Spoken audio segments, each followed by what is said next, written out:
Ku cinta Kau, Yesus Tuhan. Kau kekasih jiwaku, ku perlu Kau, Yesus Tuhan. Kaulah nafas hidupku.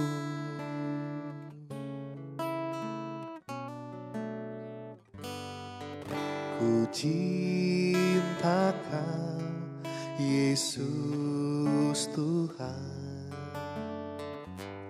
Kau kekasih jiwaku, ku perlu Kau, Yesus Tuhan. Kaulah nafas hidupku. Yesus, Yesus, Kau yang ku rindu. Yesus, Yesus, Kaulah segalanya.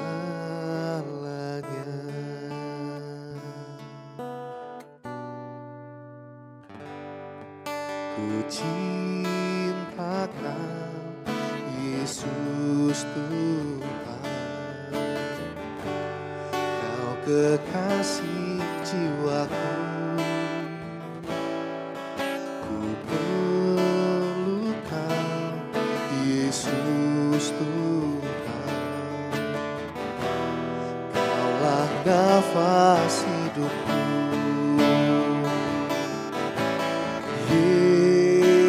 Yesus, Yesus, Kau yang ku rindu.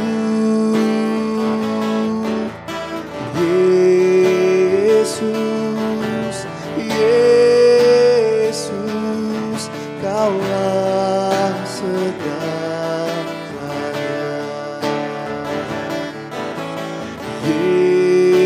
Yesus, Yesus, Kau yang ku rindu. Yesus, Yesus, Kaulah segalanya.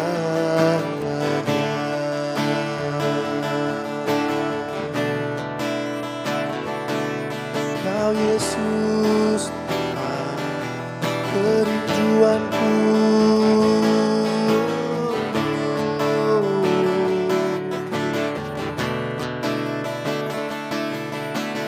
Mengasihimu Yesus, lebih dari segalanya, lebih dari siapapun.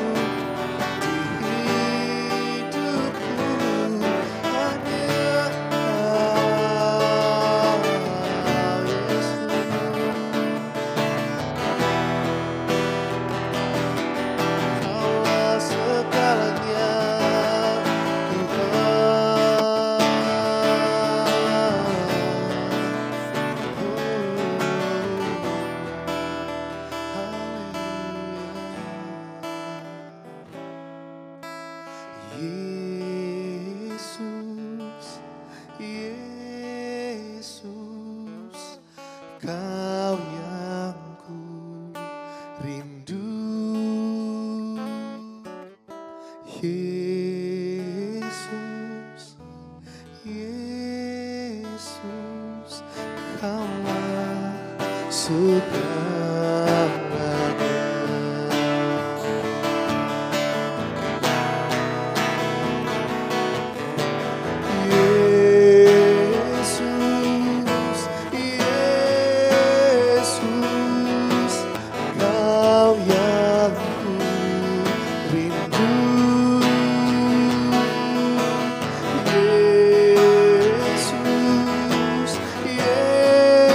Yesus, Kaulah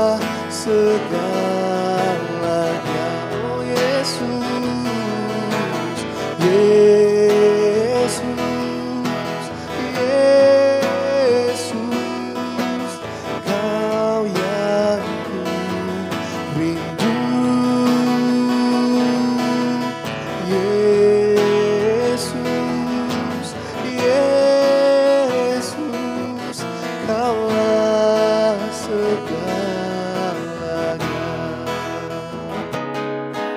Kaulah segalanya,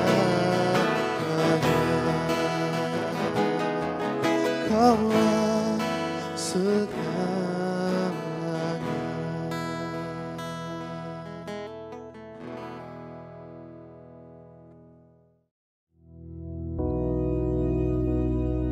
Bapa kami yang di surga, dikuduskanlah namamu, datanglah kerajaan-Mu, jadilah kehendak-Mu di bumi seperti di surga. Berikanlah kami pada hari ini makanan kami yang secukupnya, dan ampunilah kami akan kesalahan kami, seperti kami juga mengampuni orang yang bersalah kepada kami. Dan janganlah membawa kami ke dalam pencobaan, tetapi lepaskanlah kami daripada yang jahat. Karena Engkaulah yang empunya kerajaan dan kuasa dan kemuliaan sampai selama-lamanya. Amin.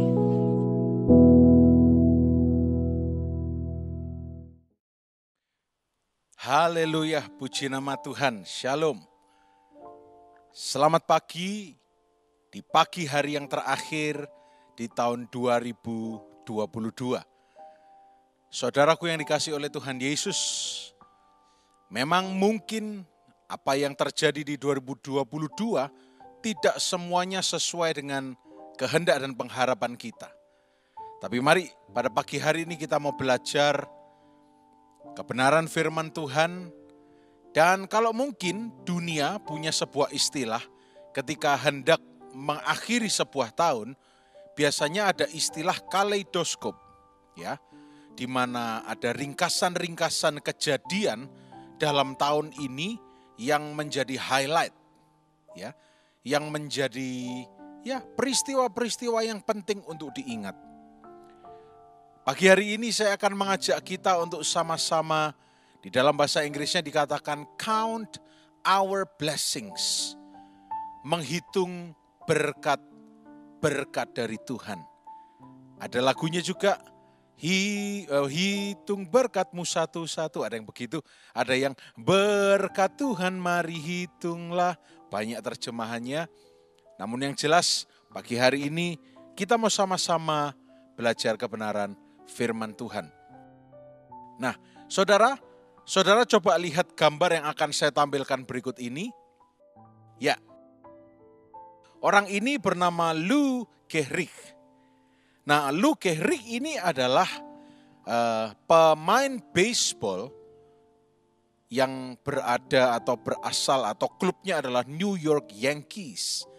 Kalau kita orang Indonesia kurang familiar dengan baseball, karena kita ini mayoritas pecinta sepak bola, ya, dengan Piala Dunia yang baru berakhir beberapa hari yang lalu, minggu-minggu lalu, ya ada yang bersuka cita karena Argentina menang, ada yang hampir bersuka cita karena Prancis hampir menang, ada yang sedikit kecewa tapi hanya sebatas sementara karena Inggris harus tersingkir. Salah satunya adalah saya, ya, walaupun saya bukan orang yang mendoakan Inggris, tidak, hanya ngefans, hanya karena suka persaingan yang baik, sehat.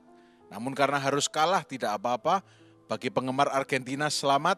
Bagi penggemar Prancis, it's okay. Karena saya percaya tahun-tahun depan Prancis masa depannya masih luar biasa bagus. Nah, itulah kita warga Indonesia yang sering berbicara tentang sepak bola. Nah, di Amerika Serikat, olahraga yang sangat digemari itu adalah baseball dan basketball. Dan football tentunya. Nah, baseball ini sudah mulai populer sejak awal abad yang ke-19 di Amerika Serikat. Nah, ada seorang pemain yang sangat legendaris, namanya Lou Gehrig. Seperti tadi gambar yang saudara lihat, orang ini orang yang sangat luar biasa. Dan mungkin sampai abad ini pun namanya itu akan terus teringat, ya, bagi penggemar baseball. Karena apa? Dia memang bukan pitcher atau pelempar atau batter atau pemukul. Dia hanya seorang first baseman. Nah, first baseman itu hanya menjaga pos.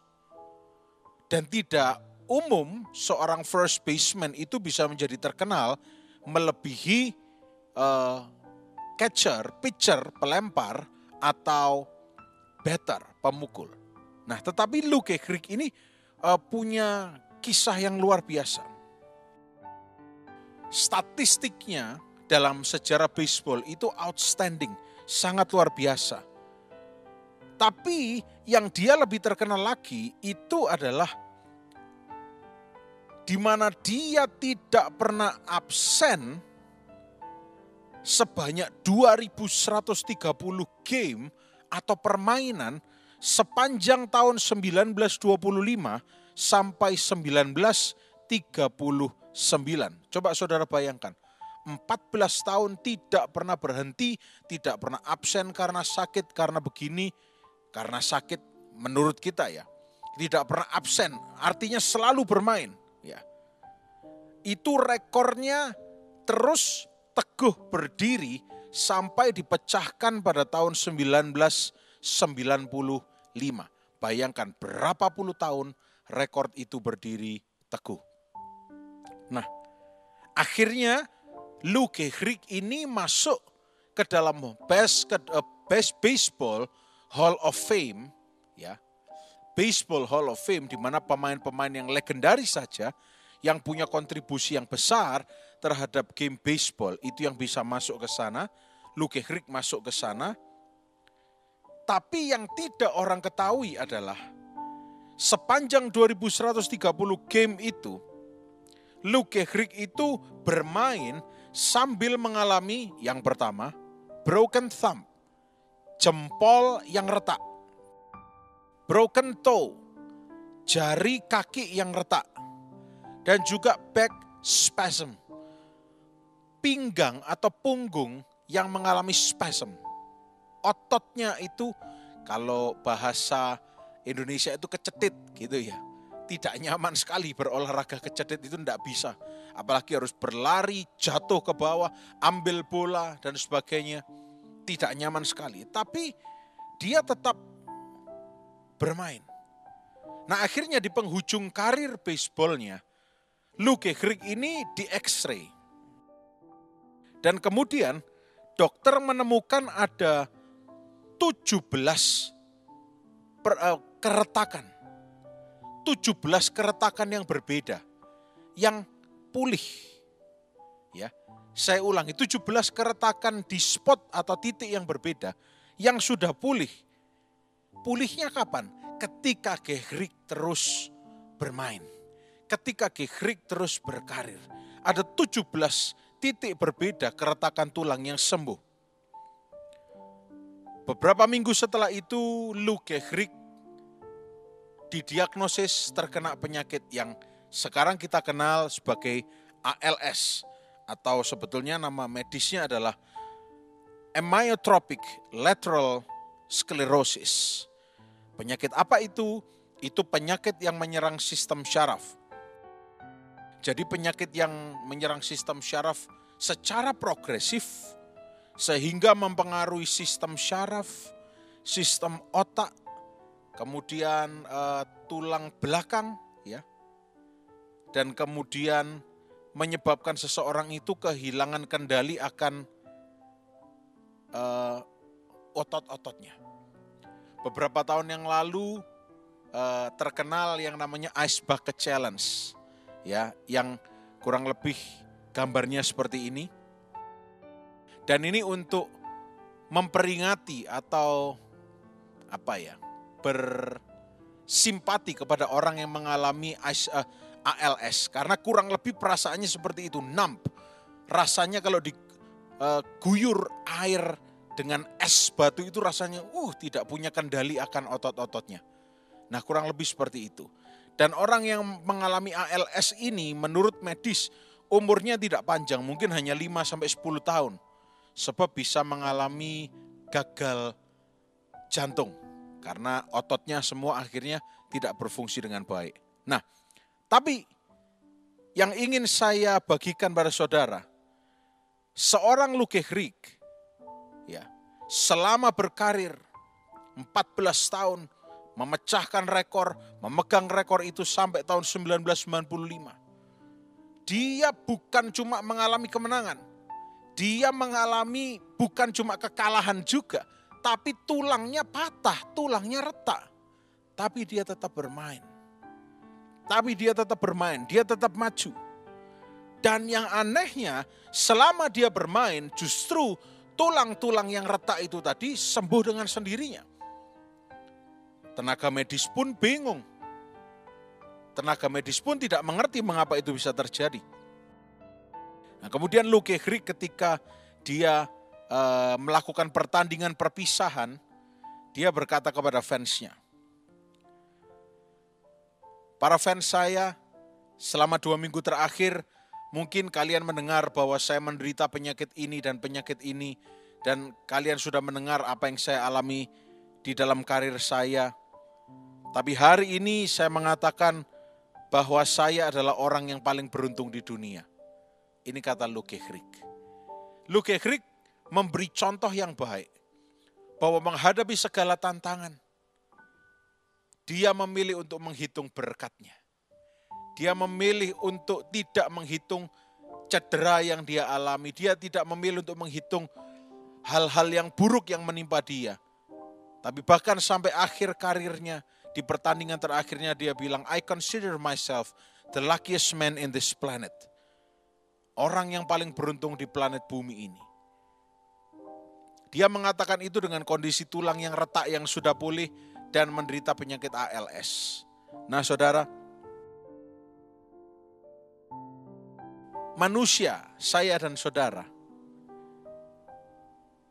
salah satu hal yang paling penting yang bisa kita lakukan untuk bisa mengingat betapa beruntungnya kita, yaitu dengan cara count our blessings, menghitung berkat Tuhan.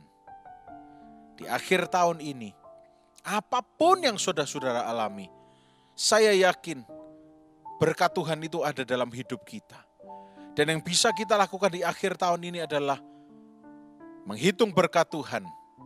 Sebelum start besok, tahun depan, tahun yang baru, kita mau sama-sama menaikkan ucapan syukur, thanksgiving kepada Tuhan kita. Dan menghitung berkat Tuhan itu bukan karena berapa hal material yang sudah kita terima, tetapi kita menghitung berkat Tuhan, kita mengucap syukur karena kita punya hubungan dengan Allah kita. Kita punya hubungan dengan Allah kita. Dan hubungan itu bukan hubungan transaksional, tapi hubungan Allah dengan kita adalah hubungan yang relasional, di mana kita terus membangun hubungan dengan kita. Di mana kita juga terus membangun hubungan dengan Dia. Dan supaya kita bisa membangun hubungan dengan baik, maka kita perlu punya pemahaman yang baik tentang pencipta kita. Kita tidak boleh berhenti memahami pencipta kita. Dan ayat-ayat yang mungkin bisa menjelaskan kepada kita, coba kita buka Mazmur 36 ayat yang ke-6 sampai 11. Mazmur 36 ayat yang ke-6 sampai 11. Saudara bisa lihat bersama-sama. Pemazmur mengatakan begini. Ya Tuhan, kasih-Mu sampai ke langit, setia-Mu sampai ke awan. Keadilan-Mu adalah seperti gunung-gunung Allah. Hukum-Mu bagaikan samudra raya yang hebat. Manusia dan hewan Kau selamatkan, ya Tuhan. Betapa berharganya kasih setia-Mu, ya Allah. Anak-anak manusia berlindung dalam naungan sayap-Mu. Mereka mengenyangkan dirinya dengan lemak di rumah-Mu. Engkau memberi mereka minum dari sungai kesenangan-Mu. Sebab padamu ada sumber hayat. Di dalam terang-Mu kami melihat terang. Lanjutkanlah kasih setia-Mu bagi orang yang mengenal Engkau, dan keadilan-Mu bagi orang yang tulus hati. Amin. Biar ayat-ayat ini berbicara kepada kita di akhir tahun ini. Sebab saudara kadang-kadang, kalau kita seperti tadi kita lihat di ayat yang ke-7. Kita lihat di ayat yang ke-7. Kita akan baca. Dikatakan keadilanmu adalah seperti gunung Allah. Hukummu bagaikan samudra raya yang hebat. Manusia dan hewan kau selamatkan, ya Tuhan. Dan ayat yang berikutnya dikatakan, betapa berharganya kasih setiamu ya Allah. Anak-anak manusia berlindung dalam naungan sayapmu.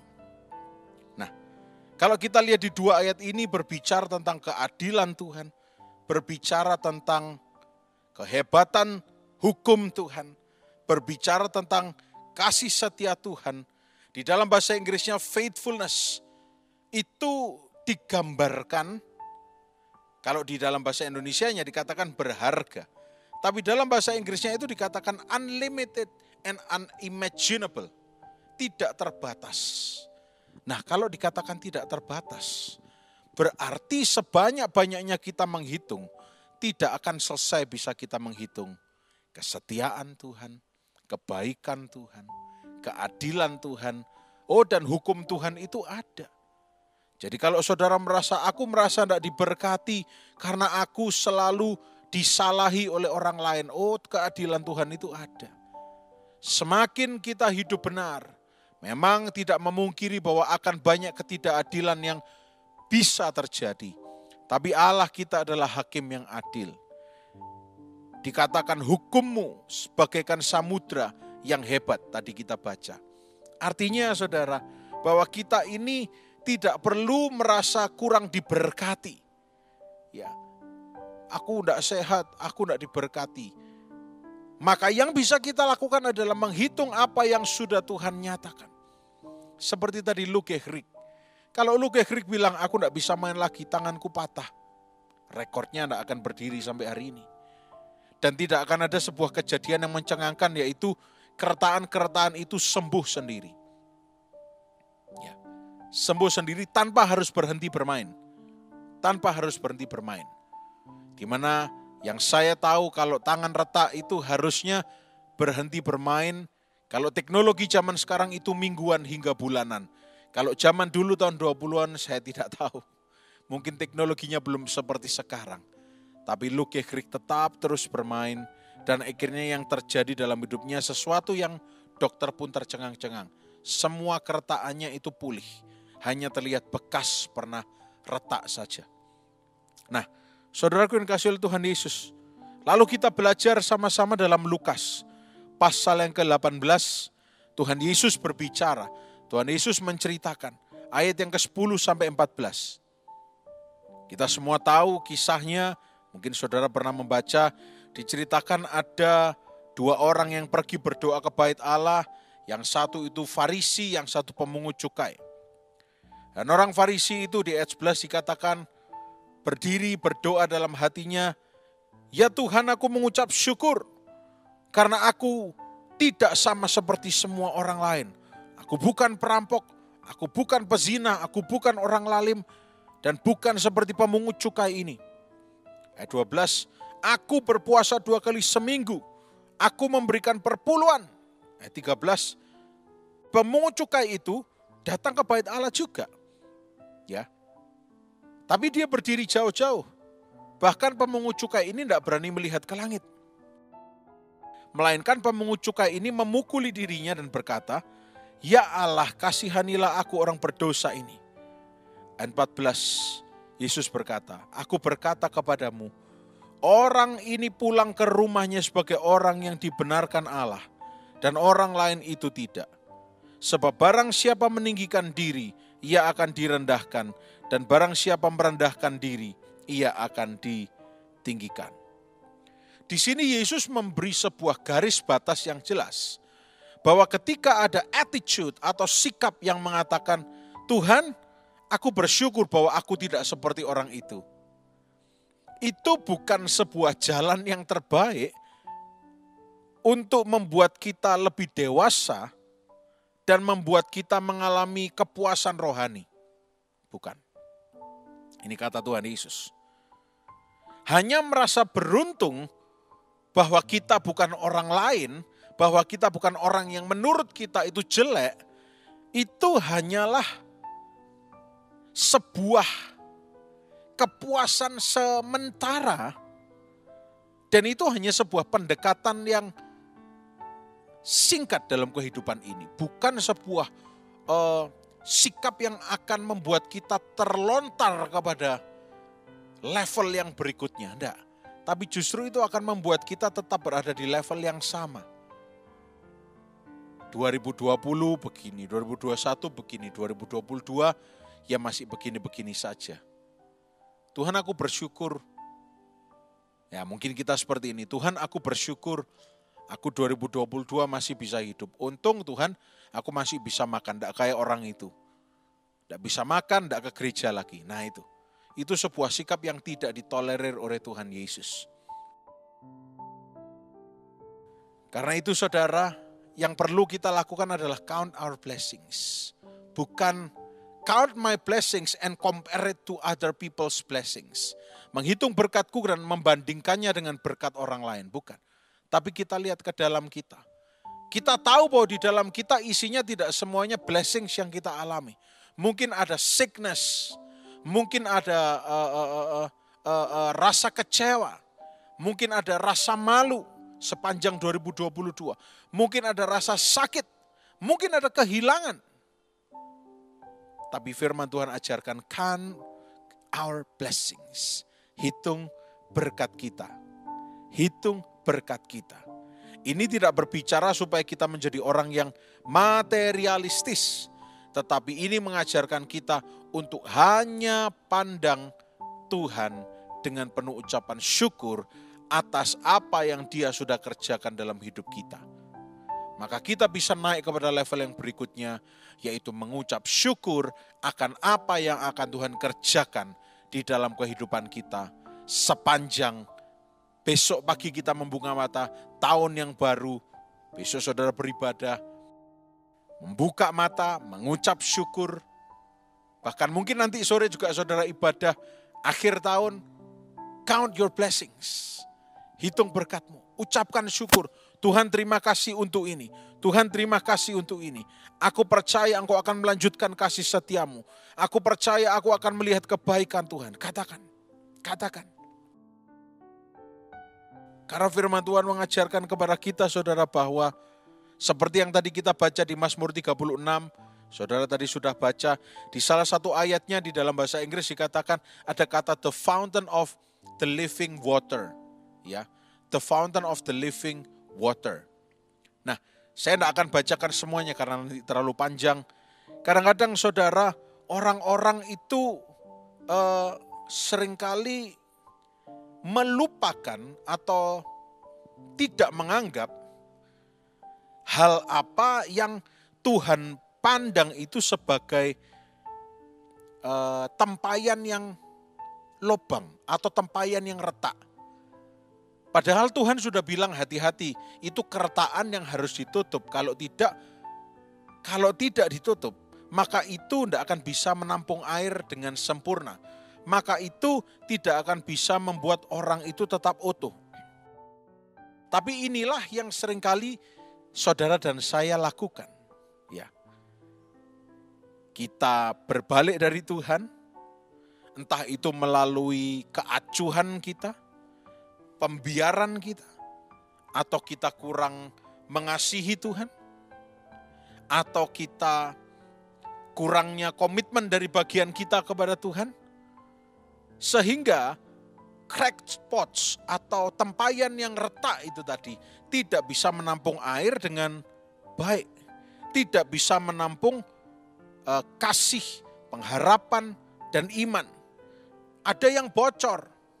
Mungkin tidak lagi bisa beriman, mungkin merasa tidak dikasihi, mungkin tidak lagi bisa berharap. Karena ada tempayan yang retak. Dan akhirnya lama-kelamaan kita merasa empty, kita merasa kosong. Ya. Dan itu tentunya sebuah hal yang kontras dari apa yang dikatakan oleh firman Tuhan kita, mengucap syukur, berpesta akan kelimpahan di rumah Tuhan.